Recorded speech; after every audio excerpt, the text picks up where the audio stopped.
It's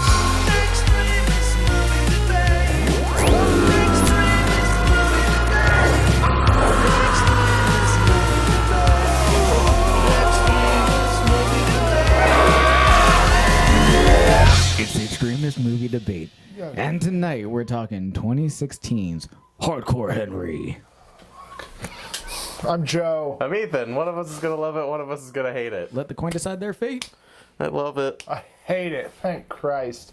Hey guys, don't be a shitty fucking movie. There's spoilers ahead. All right, and this movie has a 50% on Rotten Should Tomatoes. also say this was a delightful request. Thanks. Oh, Yeah. Hey, Cody, thank you for requesting this. I appreciate it. Yeah, thank you. This film holds a 50% on Rotten Tomatoes, which makes it certified rotten. Ethan, since you love this movie, Yeah, dude. This first question goes to you. This comes from Christy Lemire of ChristyLemire.com. Ooh, her own website. The film's relentless, repetitive violence quickly grows numbing and even boring. So, do you think the movie successfully balances the action sequences all while telling the backstory of the Hardcore Henry? You have 1 minute. Yes and no. Successfully balances all of the action, absolutely. Tells the backstory, no. There is no backstory. That's okay, because you don't need a backstory. What this movie is an idea that is fully fleshed out. They did the entire thing in first person, in case you're not aware of what Hardcore Henry is. The whole thing was shot with like a helmet and a GoPro. It's made to look, like you're playing Doom, the video game, like the re-released by Bethesda. It's like that. You're just going around ripping off limbs and going through different levels. You got boss battles. By the end of this movie, it starts simple. He falls out of the plane. He has to take down a couple guards with his bare fist. By the end of this movie, he's on a rooftop, jumping on top of levitated bodies like they're steps to get to the bad guy and then rip his head in half. There's your spoiler. There's a whole movie. So, yeah, this movie's fucking awesome because it just escalates one step at a time. He starts at the beginning level, then he gets to more intermediate, and then he gets to an expert level, and you're on board the whole time. If you've ever played a video game, you've sat down for 20 hours already to play something that this movie delivers in an hour and a half. So if you just want that diluted, but you want that adrenaline rush, that's what this movie delivers. Thank you, Ethan. Joe, you have 30 seconds to respond. If you want an adrenaline rush, watch Crank or Crank 2. Watch anything other than this movie, because those are movies with actual story. And there is story. Like Ethan is the issue with this movie is because he doesn't know the backstory when it's right in front of him and they're trying to tell it. There's a whole backstory with Sholto Copley about how he's this paralyzed man who has all these avatars. So there is stuff going on, but if you're just watching it to watch people get brutally murdered, this movie's for you, I guess, and that's basically what Ethan just illustrated. Yeah, Okay, thank you. Ethan, you have 15 seconds to respond. Look, bro. So, yeah, you got the backstory. You got Sholto Copley with all the different avatars, and that is interesting, too. You've got this evil corporation run by this evil dude who wants to kill everybody, too. You've got that. You've got the deception of him and his fake wife. Just doing all the spoilers for this movie. That is interesting, Thank you. and that is in this movie. There. Not why it's great. So why... I'm sorry. Joe, how much time do you have? You have 15 seconds. Oh, no, he doesn't. Thank you. Wait, we're doing that? I thought that was just a thing Alex did. Okay, cool. Do we normally move on? Do I have 15 seconds? Yeah, you have 15. We always do. You guys both get 15 seconds. That's what I thought. Shit, really? Oh. Yeah. Okay, so Joe, I'm going to give you 25 seconds now for that interruption. This just kind of proves how horrible Ethan's memory is. So all Ethan remembers is Hardcore Henry pulling his eye out and using his eye socket cords to cut the guy's head off. Okay, and there's kind of cool stuff like that, but you cannot have a movie with this high adrenaline with nothing at stake. Because basically, this guy continually dies and comes back and dies and comes back, just like a video game avatar. And there's no stakes in this movie. Okay, thank you, Joe. And actually, this next question is for you. This comes from Bruce Dions of The New Yorker. He says, the first-person shooter extravaganza has little purpose beside showing what happens when a GoPro is strapped to a series of stuntmen and they run through their repertoire of extraordinary action moves. So this is kind of to your point. Do you think the first-person shooter style stunts were enough to draw interest to the film? You have 1 minute. I don't. I mean, it's an interesting gimmick, and that's what it is. It is a gimmick, and it's cool. With a music video, this would work for a music video when it's contained within 3 to 4 minutes. That would make it interesting and fun. But when you're elongating it to 90 minutes, it is not good because it loses its charm very quickly. And like the same criticisms that the Bourne Supremacy and the Bourne Ultimatum got with the shaky cam and how during the action scenes you can't see what's happening. So the choreography could be amazing, but you wouldn't know because the shaky cam obscures that. And it's the same thing here. Since it's first person, it's so much shaky cam that you cannot tell whether the action scenes are well choreographed or not. And that's really frustrating because when you're watching an action movie, you want to see well choreographed stuff and you want to see really cool, thought out action scenes, and you don't get that with shaky cam. Okay, thank you, Ethan. You have 30 seconds to respond. This guy goes onto like a minigun on top of a van, runs off the van, jumps onto a motorcycle, throws the guy off, and turns around and shoots more people. This movie is insanely well choreographed to the point that it's just absurd. Like, that is the one thing that'll put people off, is this movie is too well choreographed. As far as shaky cam goes, that's just life, bro. It's the guy's perspective. It's not shaky cam because we're too lazy to edit or choreograph a scene. It's because we are flailing around and you're putting yourself in the scene. And as far as gimmick goes, it's a gimmick. Just like movies were a gimmick. Just like sound was a gimmick. Thank you, like Ethan. dialogue. Thank you, Ethan. Thank you. Joe, you have 15 seconds to respond. I'm glad you agree with me that it's a gimmick and that's all it is. And on top of that, you're too close to the action. You're in the action scene, so you can't see whether it's well choreographed or not. You didn't answer that question. Okay, Ethan, you have 15 seconds to respond. And that's just a matter of I agree or disagree. I feel like I was very much aware of what was happening every second of that movie. Like, I'm 100% aware that it was his optic nerve that was cutting the bad guy's head in half at the very end. I knew that as it happened, and that's why I was not surprised at all when you just said it. Thank you, guys. We're actually going to open up the floor for discussion. You guys have 4 minutes to discuss, and go. There are some cool elements to this movie. All of it. And oh, also, it did start off as a music video, by the way. So yeah, it did work as a music video. That's what spawned this movie. yeah, they should have left it as a music video. Disagree. Should not have made. Do you think it was a 90-minute bad feature. idea to go from silent films up to, talkies? Do you think it was a bad idea to go from black and white to color? Do you think it was a bad idea to go from black and white to color?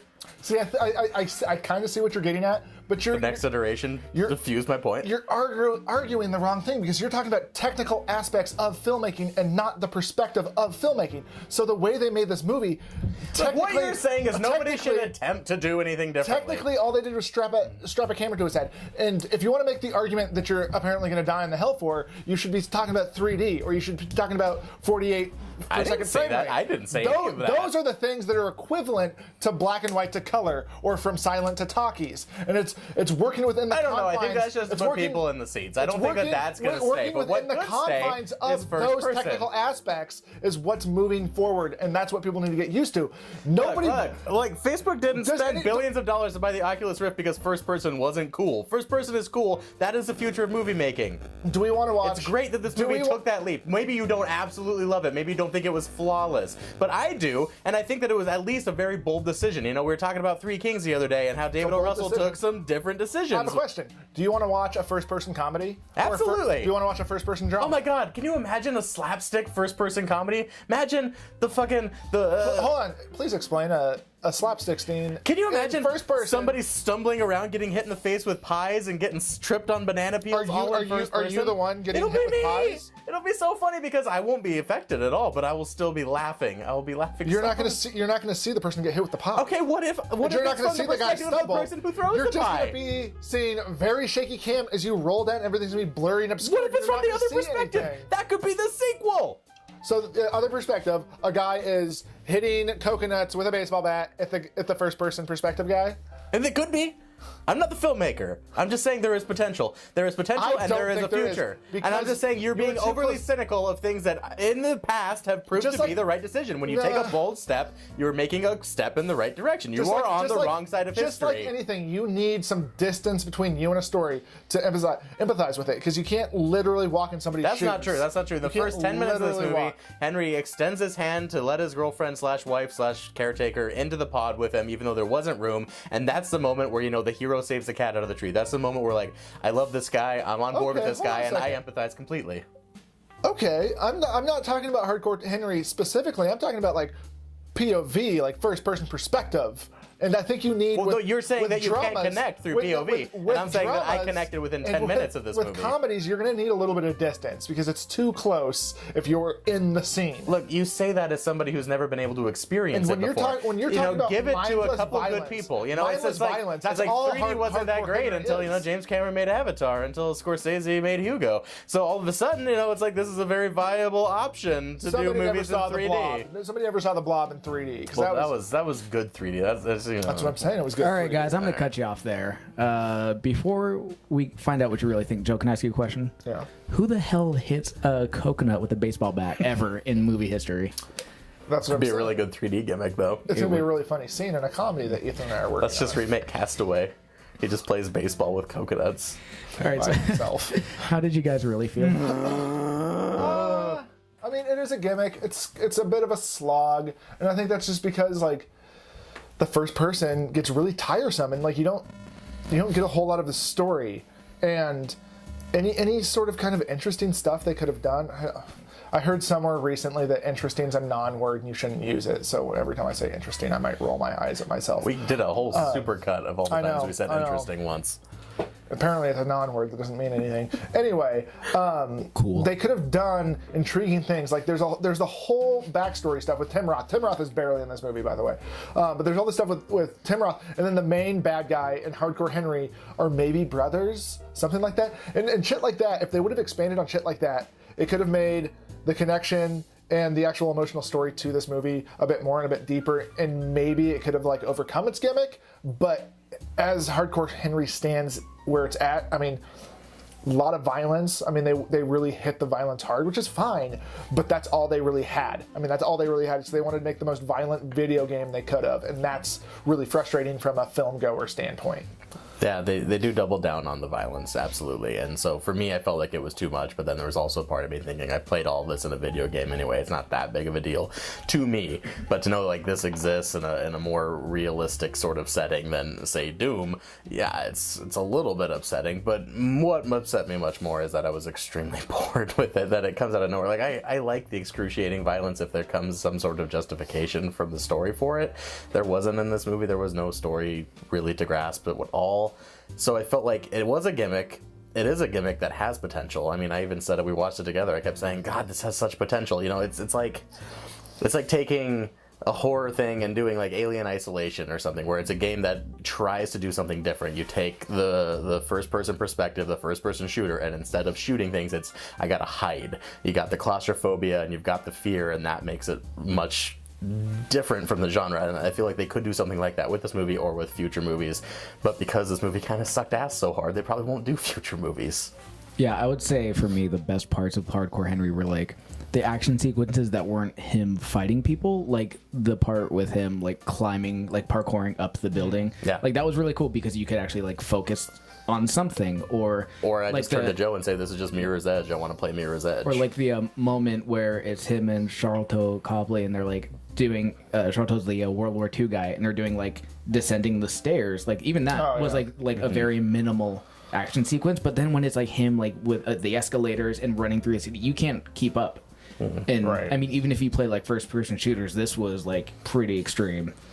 We both gasped because we thought that girl was dead, and he just kept running, and then it cuts back to her like, oh, thank God she's okay. The escalator lady. Yeah. Apparently that stunt woman broke her arm in that Jesus sequence. Christ. Because she missed her cue, and then it looked like it. she stood up and was like, did we get the shot? Fuck. Yeah, no, there were some standout moments that were enjoyable. I liked the eye thing where he pulled his eye out and tore the guy's head. That's awesome. Really cool. I was But really fighting sleep by the end of this movie, and I missed all of that. At the same time, like I would have really loved to like not see that from first person perspective. I would like to see that in like a really gritty R-rated movie that's not in first person, because I think that's a really cool concept that you can't really utilize from first person. Because it took me out of the movie thinking like, what the hell did he just use to chop off that guy's head? And it took me like 2 minutes to be like, it was his eye. That was his eye. And at that point, I had missed 2 minutes because I was too busy thinking about that. I thought it was the barbed wire. Maybe that's just me. Maybe other people didn't have issues. I kept thinking the barbed wire would have broken. How did the barbed wire hold up? So it's not just you. I was also thinking, what did he use to cut him in half? So I guess we already answered the question. Cody had a follow-up question for this movie, and it was basically, where do we see the future of POV movies and first-person perspective movies? And I feel like we kind of answered that question, where like I think there is the potential there, but you're gonna have to get more outside the box than this, because all this was it's like a video game demo basically. You have the moments where he's looking at his phone and you hear Shelto like come over the speakers being like, "Oh, you're pretty close, mate. You just gotta come here," and like you put a pin in it, and like that's where you're going. And like Mark that's the Grand Theft Auto map. Yeah, and that's really frustrating because you're not doing anything new. You're just giving us a video game demo. Yep. Okay, well, what would you guys rate the movie? I would rate it 4 out of 10. Because some of the stuff was fun. But yeah, 4 out of 10. No thunder. I'll give it 5. I do think the choreography is amazing. I think there's a lot of effort put into this movie. I just don't think it landed the way that it needed to be a viable, good movie. No thunder at all. Done. Thanks for watching. Go ahead and like and subscribe to the video. You can leave a comment below if you want to be like Cody and request a movie for us to do or a specific question to ask about that movie. Yeah, write it in the comments and we'll do it and we'll debate it. Okay, well, thanks, Cody. Thank you and good night. Thanks.